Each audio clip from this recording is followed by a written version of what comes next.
IVM.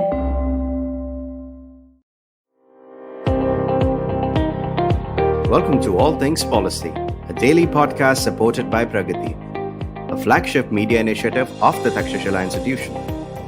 We're a bunch of policy nerds based in Bengaluru, and we like to bring a fresh perspective to Indian affairs and an Indian perspective to global affairs. So grab a cup of coffee, sit back, and join us for today's chat.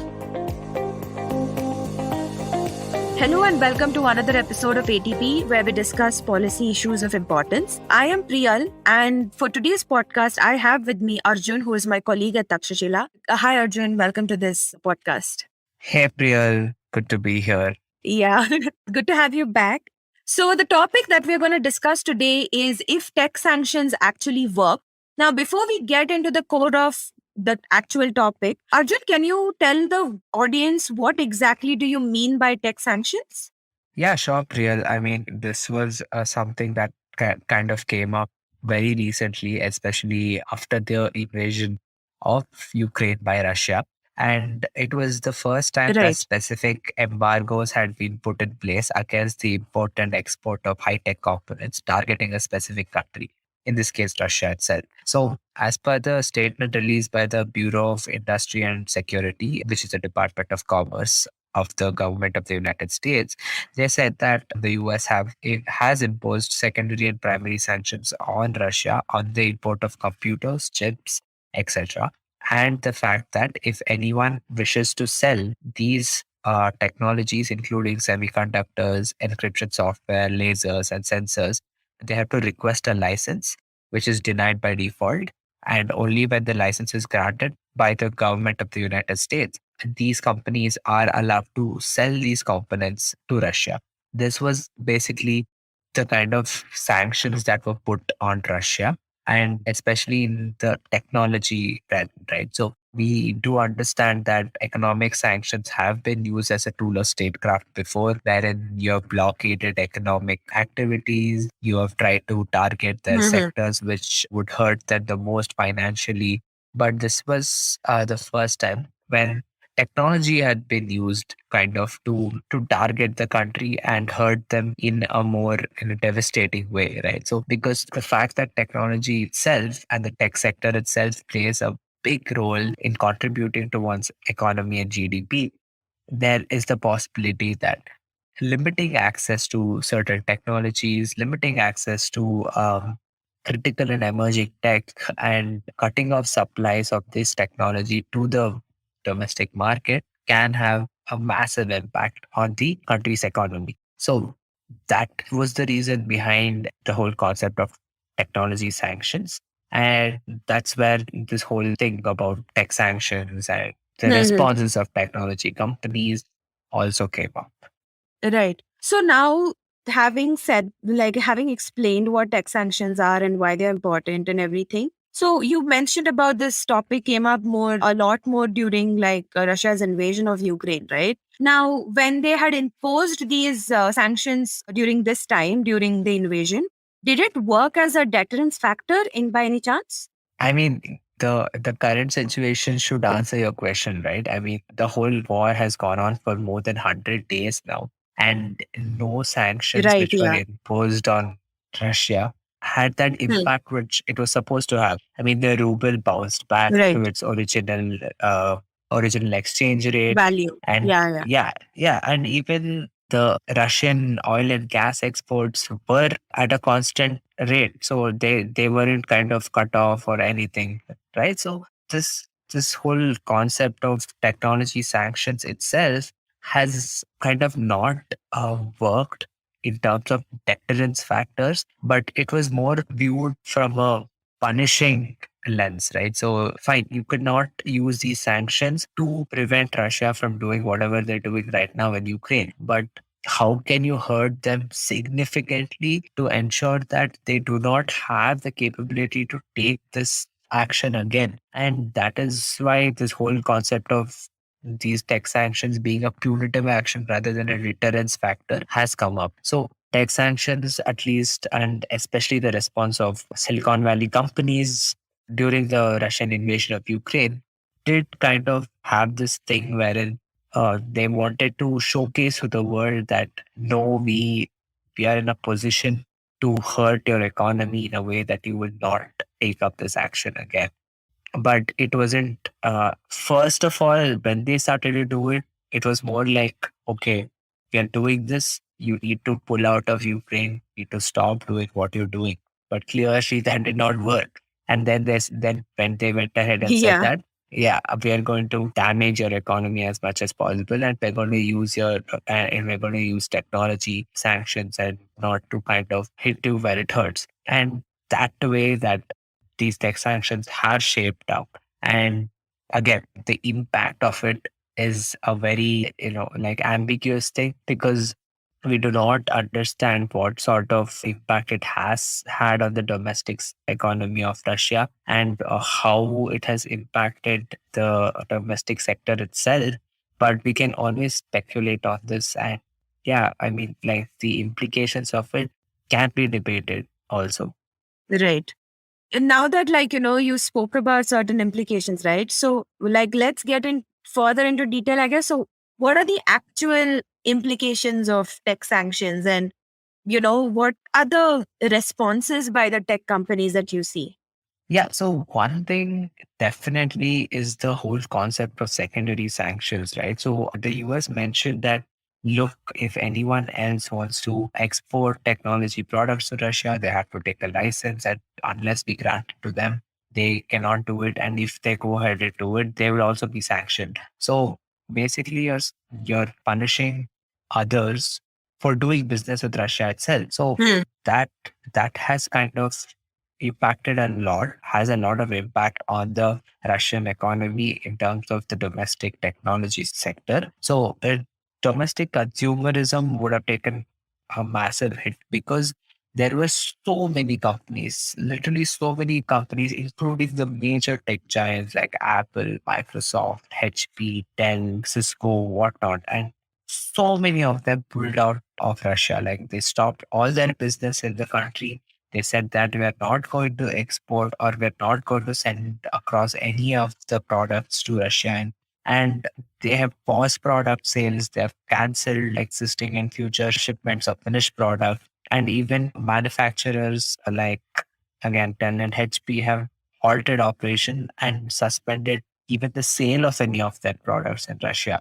So that would kind of impact the average consumer, right? So imagine someone in Russia wanting to buy a MacBook or a HP Spectre or something like that. Now they do not have access to that, because the companies are unwilling to sell them in the country. They're saying that they're not going to sell any more products, any of their products anymore in the country itself. So that would have had a massive impact in terms of just domestic consumption and domestic consumerism, which would have taken a massive hit. So that is one thing. And one more thing is, it's not just physical products or physical, devices, right? It's also these web-based services and online sectors. It's not just the fact that you do not have access to high-end phones or laptops, but you also do not have access to softwares like Skype, GitHub, and even cloud-based services like Azure, because Microsoft has prevented access from Russian IPs to their product. Netflix has stopped all streaming services in the country. Even Yeah, yeah, social yeah. media services like Twitter and Snapchat have agreed to prevent any Russian IPs kind of like accessing their sites. So even another critical company like Cloudflare, which is supposed to provide, security services, and they have said that they will not provide any protection for any Russian web resources. And website hosting sites are also taking down .ru sites. So that, this kind of action by the technology companies itself on the back of the imposed tech sanctions by the US has kind of like, resulted in a collapse of the technology sector in Russia. So it's just that the official sanctions which were rolled out by the government of the United States had such an impact that technology companies unilaterally took decisions, and they all, I mean, not all of them, but literally most of them decided to kind of either pull out or halt operations, or even say that they're not going to, or do any business with Russia anymore in the future or something like that. So that, that revenue generating market itself, or the revenue generating sector itself, would have taken such a massive hit in this case. So that is, I mean, these are like just some of the implications. But again, we cannot estimate the, the quantitative impact of it itself. But I'm pretty sure the qualitative impact can be felt by an average Russian who's looking to kind of, buy a new next gen iPhone or a next gen Yeah. MacBook or whatever. Yeah. So this, in terms of sheer numbers, it's hard to estimate how much this has had an implication on the Russian economy. But in terms of access to goods, products, and services, it has, impacted the country very much. Yeah, definitely. It has definitely taken a hit, right? Yeah, definitely. Yeah. So before we actually move on, because this is sort of like a very interesting conversation that we are having. And I think now that we've spoken about Russia and Ukraine, we can sort of deviate a little. But before we move there, let's take a short break and we will be right back. Hello, it's been another great week on the IVM Podcasts Network. On Shunya One, Sheeladitya asks co-founder and CEO of Hungerbox, Sandeepan Mitra, about his entrepreneurial journey.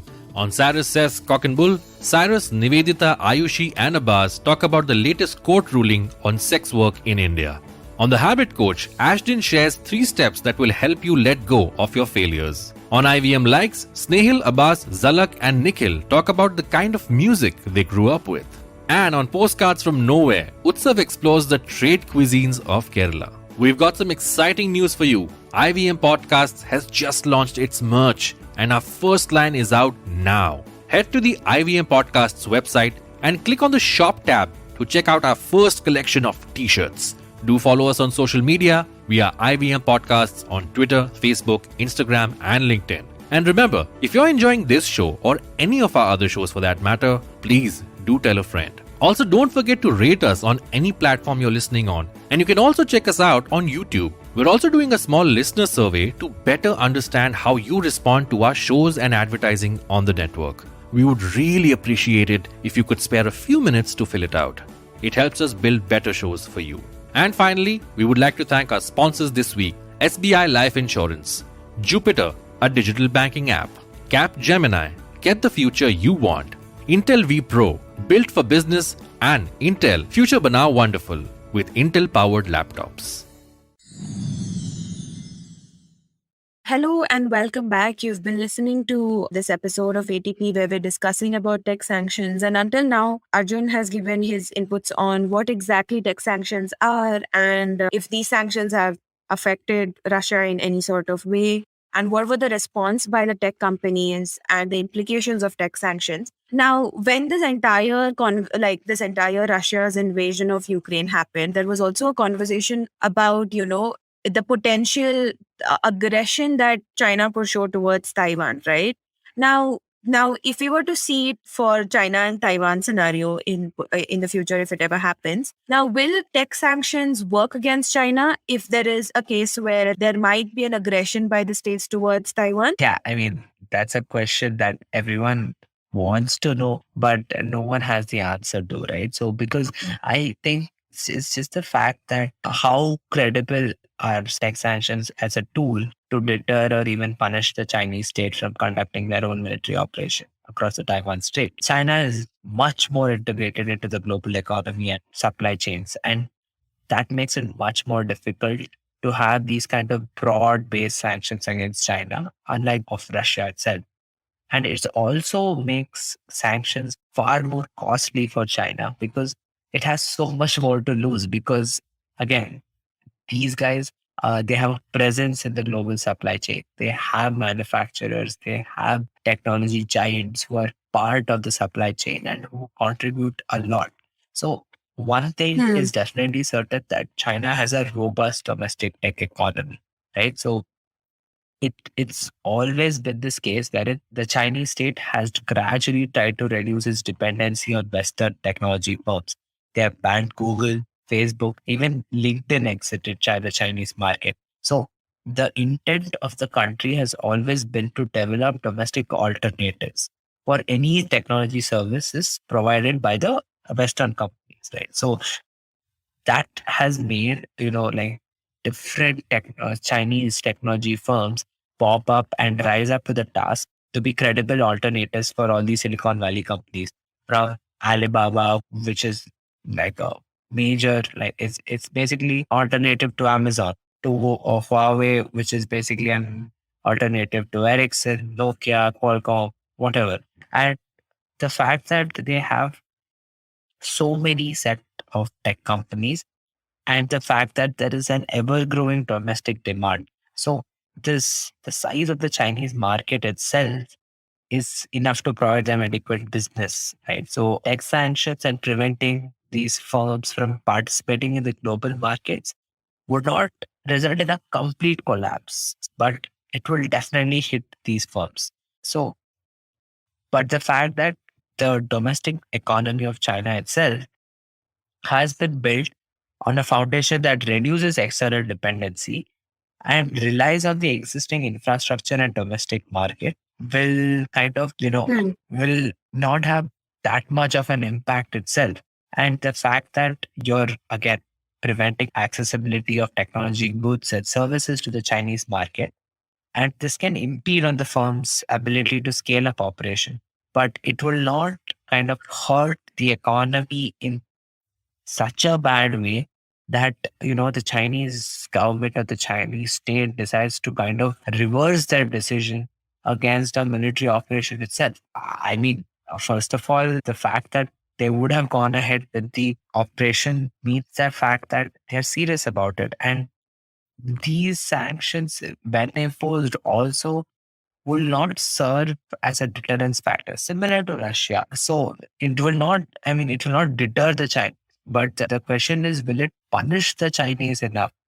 But that also seems like an unlikely thing, because they also have such a established sphere of influence. Because one of the China's advantage is the fact that their technology has had a far-reaching impact in the developing world.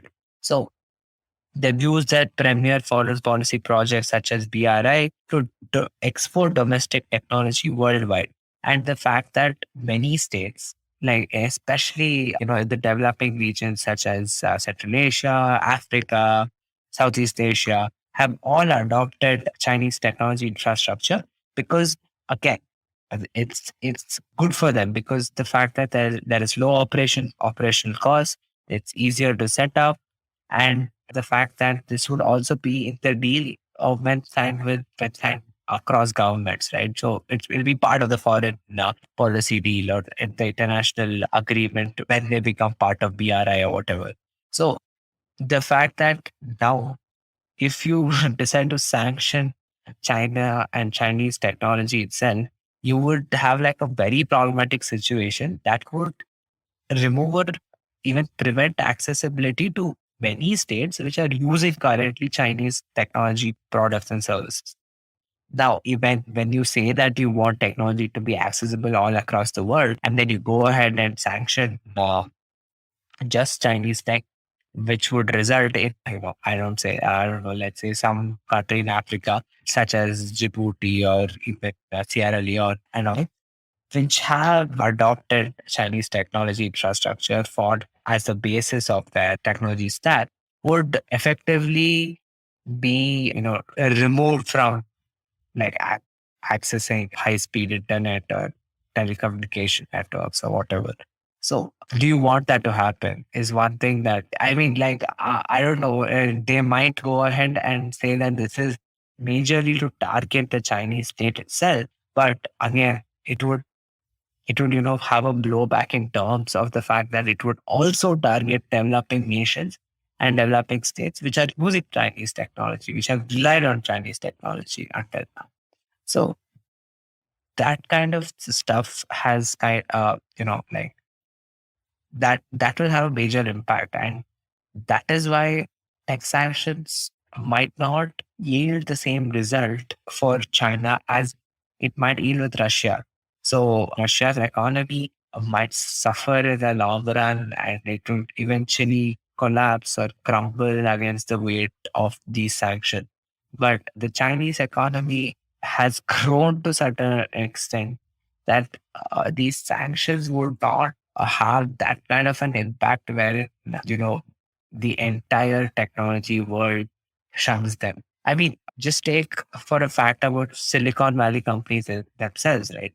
Most of them have already moved out of China. Not like they can move out again. So they've already pulled out of Yeah. China and they've already done everything they can. So I like the pulling out and stopping all businesses won't have much of an effect either. So in that sense, I don't know. I just feel that these kind of tax actions will not have that required result. Right. And also, like you said, right? Like China is pretty self-sufficient in its own way when it comes to tech and stuff. So really imposing tech sanctions is not really gonna like affect them in a massive way. And Yeah. but like now, for example, if you really want something to work against China, Mhm. what do you think would like work in that particular scenario?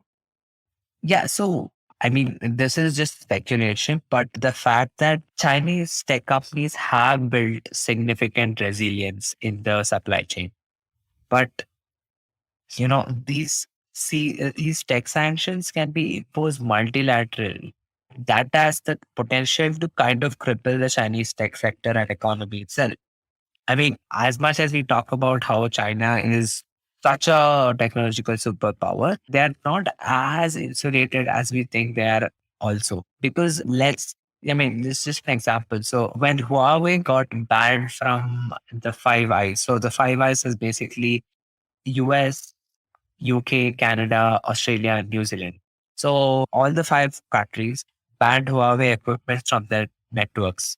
And that meant that Huawei took quite a beating, like their profits and their handset business kind of collapsed for a certain period of Yeah. time when these sanctions were placed. So you can think about it in a way that, okay, look, when we do it, in a way, in a coordinated way, and ensure that these companies cannot, come back with the same resilience, it might kind of work. So you should, first of all, you should always determine what specific sanctions might be useful and what will be counterproductive itself. What if we impose these sanctions, but that has the possibility of them, of the sanctions resulting in more business for Chinese tech firms rather than less business is something that has to be taken note of. And one would also think that one should also understand that it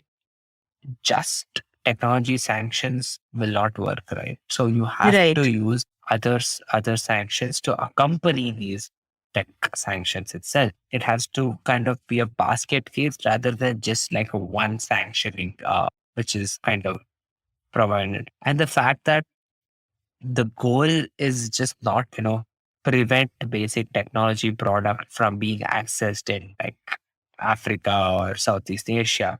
That would just have a like a that would just, blow back on the West, and they will basically be alienated from the West itself. So they'll say, look, as developing nations, you're preventing our access to basic technology just because you think that, whatever China is doing is wrong. So that would again have a, massive impact. And so it has to kind of always be a basket case scenario wherein you are imposing tax sanctions, but you are imposing tax sanctions multilaterally in a coordinated way, first of all.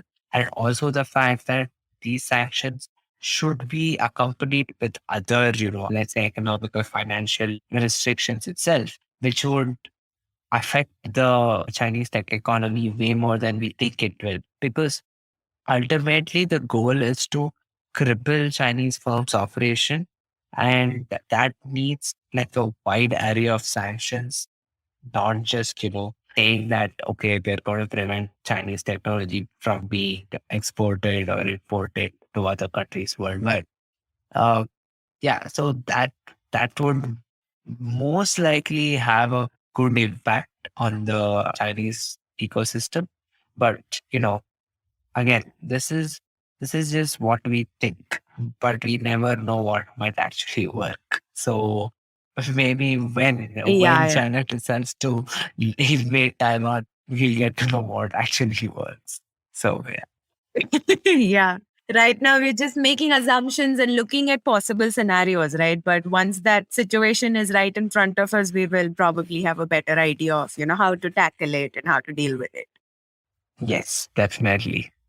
So, yeah, thank you so much, Arjun, for joining me on this podcast and talking about tech sanctions and everything. This was a very informative session.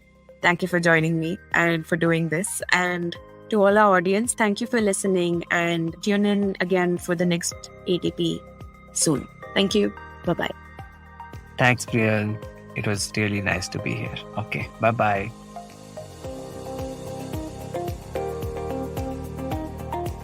If you liked our show, don't forget to check out other interesting podcasts on the IVM network. You can tune into them on the IVM Podcast app, ivmpodcast.com, or wherever you listen to your podcasts. You can also follow IVM on social media. The handle is @IVM Podcasts on Twitter, Facebook, and Instagram. And hey, if you'd like to dive into Takshashila's research on technology, strategy, and economic affairs, check us out at our Twitter handle @TakshashilaINST or our website takshashila.org.in.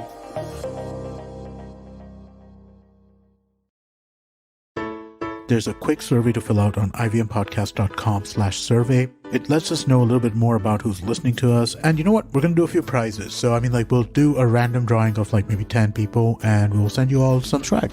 Remember, that's ivmpodcast.com/survey where you can fill out the survey.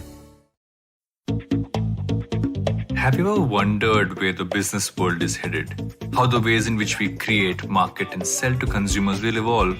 Or if we'll ever go back to wearing pants while working? For answers to all of this and more, tune into Advertising is Dead with me, Varun Dugirala. Every Tuesday, as I talk to entrepreneurs, leaders, and change makers from across business, media, marketing, and beyond. You can catch all episodes of Advertising is Dead on the IVM Podcast website, app, or wherever you get your podcast from.